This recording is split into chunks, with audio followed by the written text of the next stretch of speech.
राधे राधे भक्तों, आज का ये दिव्य दिवस, ये पुण्य तिथि निर्जला एकादशी केवल एक उपवास नहीं बल्कि हमारी आत्मा की परीक्षा है।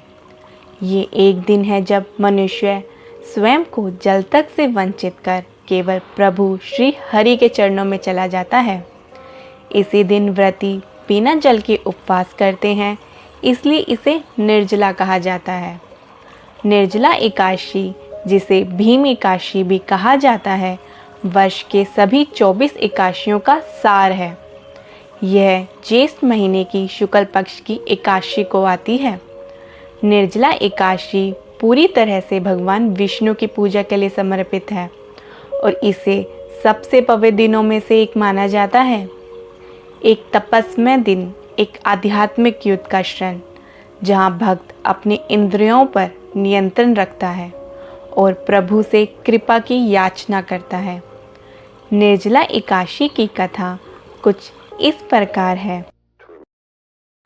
पौराणिक कथा के अनुसार भीमसेन व्यास जी को कहने लगे कि हे पितामह, भ्राता युधिष्ठिर, माता कुंती, द्रौपदी, अर्जुन, नकुल और सहदेव आदि सब एकादशी का व्रत करने को कहते हैं, परंतु महाराज, मैं उनसे कहता हूँ कि भाई, मैं भगवान की शक्ति पूजा आदि तो कर सकता हूँ, दान भी दे सकता हूँ, परंतु भोजन के बिना नहीं रह सकता।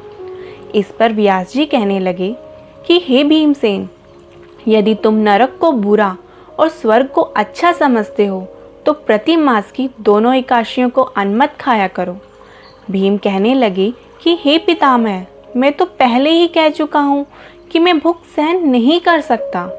यदि वर्ष भर में कोई एक ही व्रत हो तो वह मैं रख सकता हूँ, क्योंकि मेरे पेट में वक्र नाम वाली अग्नि है, सो मैं भोजन किए बिना नहीं रह सकता।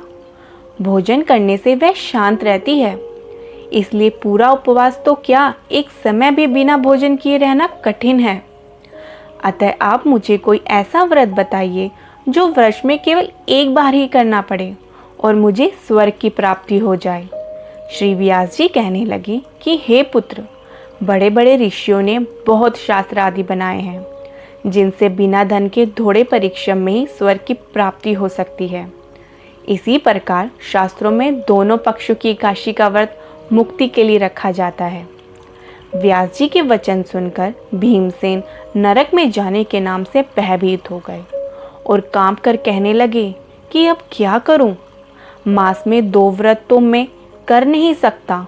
हाँ, वर्ष में एक व्रत करने का प्रयत्न अवश्य कर सकता हूँ।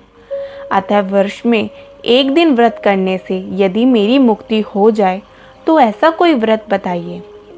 यह सुनकर व्यास जी कहने लगे कि वृषभ और मिथुन की संक्रांति के बीच ज्येष्ठ मास की शुक्ल पक्ष की जो एकादशी आती है, उसका नाम निर्जला है। तुम उस एकादशी का व्रत करो। इस एकादशी के व्रत में स्नान और आचमन के सिवा जल वर्जित है। आचमन में 6 मासे से अधिक जल नहीं होना चाहिए, अन्यथा वह मदपान के समान है। इस दिन भोजन नहीं करना चाहिए, क्योंकि भोजन करने से व्रत नष्ट हो जाता है। यदि एकादशी को सूर्योदय से लेकर द्वादशी के सूर्य उदय तक जल ग्रहण ना करें तो उसे सारी एकादशियों के व्रत का फल प्राप्त होता है।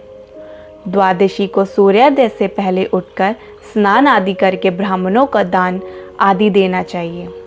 इसके पश्चात भूखे और सतपात्र ब्राह्मण को भोजन कराकर फिर आप भोजन कर लेना चाहिए। इसका फल पूरे 1 वर्ष की संपूर्ण एकादशियों के बराबर होता है। व्यास जी कहने लगे कि हे भीमसेन, यह मुझको स्वयं भगवान ने बताया है।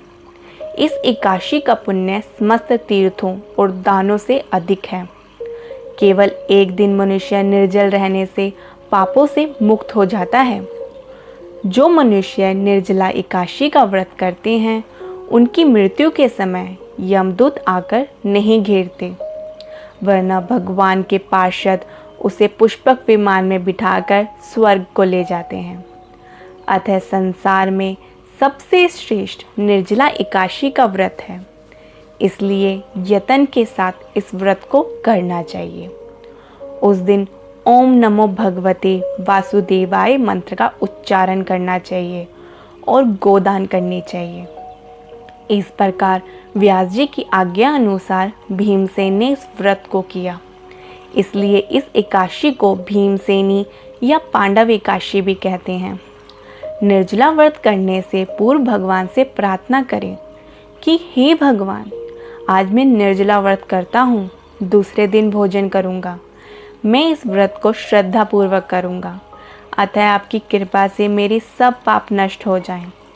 इस दिन जल से भरा हुआ एक घड़ा वस्त्र से ढककर स्वर्ण सहित दान करना चाहिए।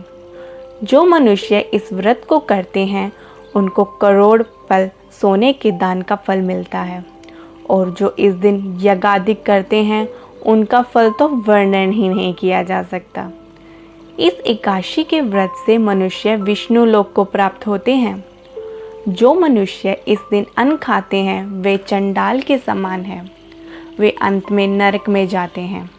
जिसने निर्जला एकादशी का व्रत किया है वह चाहे ब्रह्म हत्यारा हो, मद्यपान करता हो, चोरी की हो या गुरु के साथ द्वेष किया हो, मगर इस व्रत के प्रभाव से स्वर्ग को जाता है। हे कुंती पुत्र, जो पुरुष या स्त्री श्रद्धापूर्वक इस व्रत को करते हैं उन्हें अग्रलिखित कर्म करने चाहिए। प्रथम भगवान का पूजन, फिर गोदान, ब्राह्मणों को मिष्ठान व दक्षिणा देनी चाहिए तथा जल से भरे कलश का दान अवश्य करना चाहिए। निर्जला के दिन अन्न, वस्त्र, उपहन, जूती आदि का दान भी करना चाहिए। जो मनुष्य भक्तिपूर्वक इस कथा को पढ़ते या सुनते हैं उन्हें निश्चय ही स्वर्ग की प्राप्ति होती है। राधे राधे।